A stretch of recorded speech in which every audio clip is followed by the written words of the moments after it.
Welcome back, Patriots. This is Jennifer Purdy, your head of school. Last year was a wonderful year. I could not be more proud of our students. Attendance the first day of school is critical for Piedmont to be fully funded for each student. Thank you for volunteering and supporting your students at home. I truly believe there is no limit to what Piedmont can accomplish. Thank you and have a wonderful day. Hi, I'm Holly White, your elementary director. And I'm Sheila Richards, your assistant director. And together as your administrative team here at Piedmont Community Charter School, our main priorities are the education and safety of the children here at Piedmont. Kindergarten parents, you may walk your children to their room the first day of school only. Since they are staggered, Wednesday is the first day everyone will be dropped off together, so please make sure you follow the traffic pattern to drop your child off in the back lot. Parents, if your child has forgotten something at home, please bring it to the front office. If you are planning on staying in the building, please sign into the lobby guard with your driver's license. If you don't have your license, you will not be allowed to enter the building. Morning drop-off begins at 7:30. Our school days are from 8 a.m. to 2:40 p.m. when dismissal begins. For those of you who have children at both campuses, we will open the doors at 7:15 a.m. During dismissal, it is very important for you to remain in your vehicle while following the traffic pattern. For those of you who walk up to pick up your children, please go to the gym where they will be stationed. Please wait outside where you will show your gym pickup card to the teacher who will call for your child. This will be used for walk-up parents, rain or shine. This is for the safety of everyone. The traffic pattern for morning and afternoon is the same. Please note the main traffic route is the route that begins on Oakland Street. All cars will turn onto Oakland heading north. If you notice traffic is backed up to the railroad tracks, please enter from the secondary route, which is Marietta Street. That clip will follow. Also, please refer to the traffic pattern in the Parent-Student Handbook for a visual. Once you get to the stop sign, veer to the left and head over the tracks. But please do not stop on the railroad tracks, as this is dangerous. Continue heading north on Oakland to the next stop sign, where you will wait to be motioned through the traffic line by the traffic director. Please be patient, especially the first 2 weeks of school, as we work out the kinks of being back to school. Also, please keep in mind, as this is a residential neighborhood, not to block the driveways. Once waved through, continue cautiously and go through the back gate, where you will either drop off or pick up your child, depending on if it's morning or afternoon.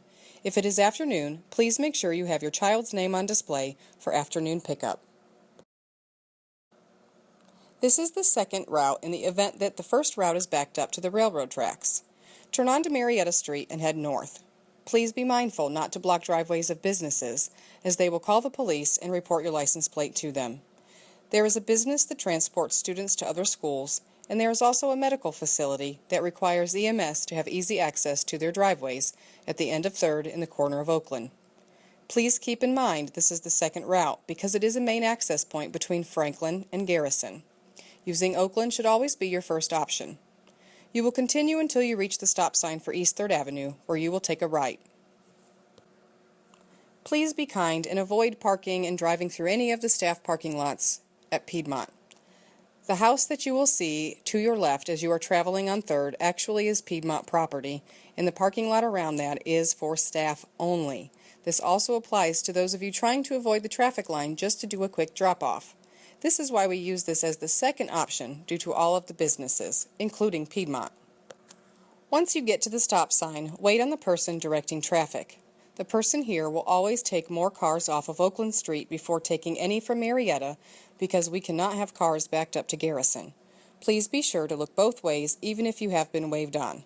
Reminder, this is still a public road. In the morning, if you see that the gate is closed, it is because the clock in the office says 7:57 a.m. This means all staff is inside the building. Please drive around to the front of the school and walk your child inside the building. Please do not stop on the side of the school and have your kids run to the building to try to squeeze in the doors. This is extremely dangerous, especially when all the adults are inside the building. It's 6:30. Time for Mrs. White's Sunday night phone call. Hello?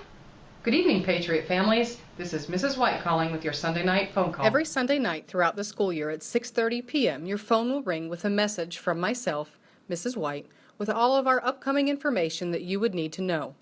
If you have children at the secondary campus, you will receive a phone call from Mr. Bridges at 7 o'clock p.m. Please listen to them both as they contain different information.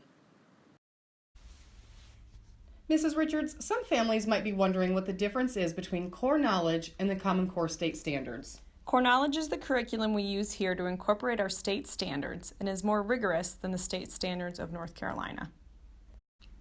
What are they learning in kindergarten, for example? Generally, the Core Knowledge curriculum is 2 years ahead of a traditional public school. Kindergarten learns about weather, seasons, and even kings and queens. They are using their CKLA program to incorporate their science and social studies. We use this grades K-3. Students are introduced to astronomy in first grade, and then in third, and then again in sixth grade, and that is called spiraling. One of the best things we have here at Piedmont are our core knowledge performances, which demonstrate what students have learned throughout the year. The students are always excited to showcase what they have learned. What is MAP testing? MAP testing stands for Measuring Academic Progress, and it is a digital assessment program we use through NWEA. We have 2 tests that we give to students 2 to 3 times a year in grades 2 through 8. We have the reading test and math test, and possibly the science test in 5th grade. What do teachers do with the results? Well, they are able to measure growth, and that is calculated from the fall to spring, and teachers use this data to guide their instruction. Once the students complete a round of MAP testing, they automatically get Compass lessons that are on their level. Completing these lessons will help them achieve the needed growth throughout the year. When can students do Compass lessons? They can do lessons at any time in the summer, at home, during school, and after school. This is especially important in the younger grades. Hi, I'm Jennifer Wyatt, the Title I coordinator here at PCCS. We are a targeted assistance school, which means that we serve about 50 children who need extra help in reading. And this program is federally funded. I am looking forward to meeting with the families that I will be working with this year. Thank you. Have a great day.